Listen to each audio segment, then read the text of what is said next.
আচার দেখলে সবার জিভেই জল চলে আসে। সে আচার যেমনই হোক না কেন, তবুও আচার দেখলেই মানুষের কেমন জানি একটা পানি চলে আসবে, খাওয়ার জন্য লোভ লেগে যাবে।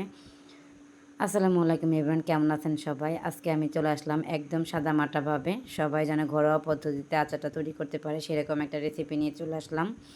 আমি এখানে হচ্ছে আগে থেকে আমগুলো কেটে নিয়েছি, তারপরে হচ্ছে আমি চুলায় একটা কড়াই বসিয়ে দিয়ে সেইখানে দিয়ে দিয়েছি হচ্ছে সরিষার তেল, আর হচ্ছে রসুন রসুন থেতো করে নিয়েছিলাম, তো সেই রসুন তার মধ্যে দিয়ে দিয়েছি হচ্ছে শুকনো মরিচ, এলাচ, দারচিনি, তেজপাতা। তো এগুলো দিয়ে আমি হচ্ছে ভালো করে নেড়েচে তারপরে হচ্ছে আমি এখানে চিনি দিয়ে দিয়েছি। চিনি দিয়ে আমি এখানে সামান্য লবণ, হলুদের গুঁড়া, মরিচের গুঁড়া দিয়ে আমি এখন এটা ভালো করে নেড়ে চেড়ে নেব।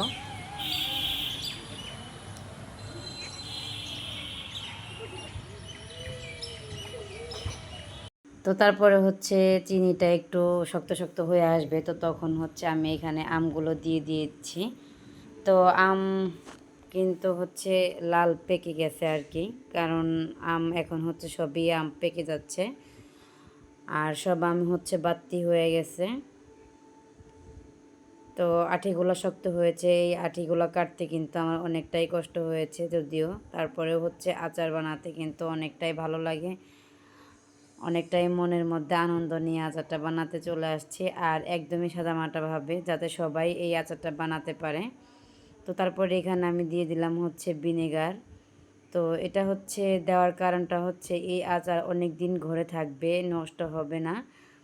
ভিনেগার দেওয়ার কারণে কিন্তু আচার কখনো নষ্ট হয় না, আপনি চাইলে অনেক দিন পর্যন্ত রেখে খেতে পারবেন। তো এখানে আমি দিয়ে দেবো হচ্ছে পাঁচফোড়ন, আর আচারের মধ্যে পাঁচফোড়ন না দিলে যেন আচারের গ্রানটাই আসে না। পাঁচফোড়ন দিলে হচ্ছে আচার খুব ভালো লাগে। আমি হচ্ছে পাঁচফোড়নগুলো আগেই শুকনো কড়াইতে হচ্ছে টেলে নিলাম, তারপরে একটা পাটার মধ্যে চলে আসলাম। যেহেতু আমার ব্লেন্ডার নেই তাই আমি হচ্ছে পাটার মধ্যে সব কিছু করি। তো আমি হচ্ছে এটা গরম গরমই বেটে নিলাম, আর বাটা মশলার কিন্তু স্বাদটা একটু অন্যরকম ভালো লাগে বেশি আমার মনে হয়। তো আমি হচ্ছে পাঁচফোড়নগুলো ভেজে তারপরে হচ্ছে বেটে এখন উঠিয়ে নিলাম। এখন হচ্ছে আমের মধ্যে দিয়ে দেব, দেখতেই পাচ্ছেন। আর এই পাঁচফোড়নটা দেওয়ার পরে আমের কালারটা একদমই চেঞ্জ হয়ে আসবে। এমনিতেই লাল আম, পাকা আম, তো এমনিতেই অনেকটা সুন্দর লাগছিল। তো তারপরে যখন আমি পাঁচফোড়ন দিয়ে দিলাম তো তখন কালারটা চেঞ্জ হয়ে আসলো আর কি, কালো কালো একটা ভাব হয়ে আসলো। তো আচারের মধ্যে কালো ভাব না হলে কিন্তু ভালো লাগবে না।